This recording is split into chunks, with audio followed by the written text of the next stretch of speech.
really love the baby. I want the baby back. A baby boy is abducted and his young mom breaks down in front of news cameras.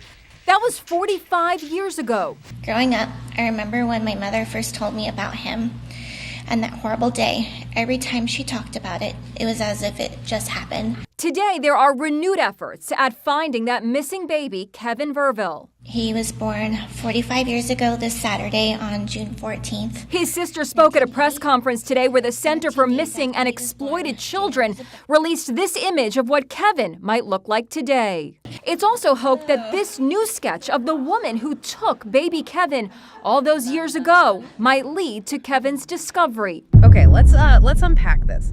We're doing a deep dive today into a case that, well, it stretches back 45 years now. Right, all the way back, originating in Oceanside, California. And the core of it, the real heart, is just unimaginable.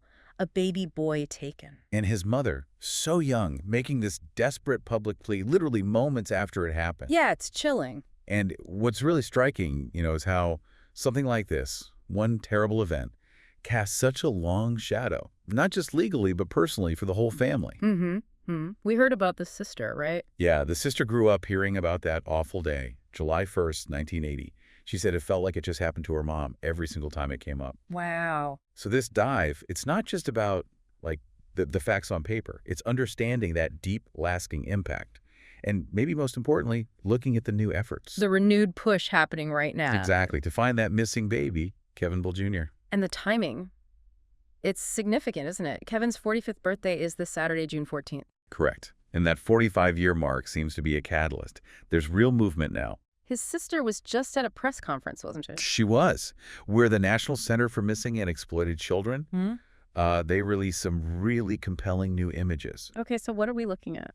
Well, the big one is this brand new age progression image, what Kevin might look like today at 45. And how do they even do that? It's not just artwork, right? No, it's quite sophisticated. Forensic artists, they use techniques.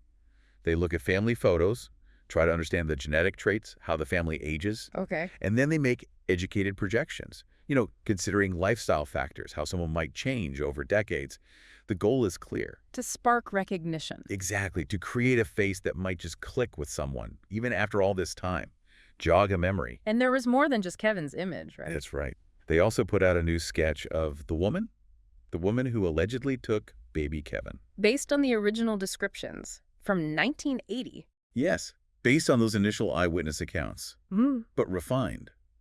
The hope there is, maybe someone recognizes her. And connects her to a child who suddenly appeared in her life, 45 years ago? Precisely. It's another angle. Let's go back to the incident itself, just for context. July 1st, 1980. Right. So the woman approaches Kevin's mother. The mother was only 17 days postpartum, very vulnerable. And the woman had a story. A convincing one. Posing as a social worker, supposedly from Camp Pendleton, said she was there to give out free formula diapers. An offer that's hard for a new mom to refuse. Definitely. And she didn't just hand things over.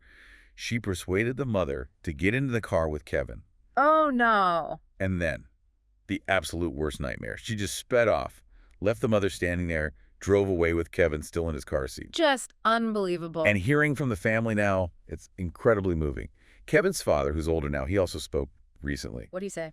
That he's never given up hope. He just prays Kevin had a good life wherever he ended up. So they still believe he's out there. They hold on to that very strongly. The possibility that Kevin Ville Jr. is alive. And in the really heartbreaking part, that he might not even know who he truly is. Living a whole life unaware of this family that's been searching for him for almost half a century. So this new push with the images, what does it really signal? Well, the fact that an Oceanside case this old is getting this focused attention, using modern age progression science, updating sketches, it just underlines the hope. It's not just filing an update. Not at all. These images are active tools. They're being put out there specifically, publicly, hoping someone somewhere sees something.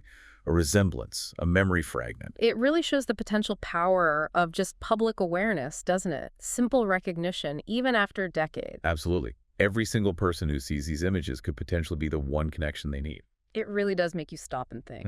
Imagine, just for a second, what if you found out your entire identity, everything you thought you knew about yourself, your family, your past, It all hinged on one single moment. A moment that changed everything, but you were too young to remember it even happening. Yeah. A profound thought. A life built on something unknown.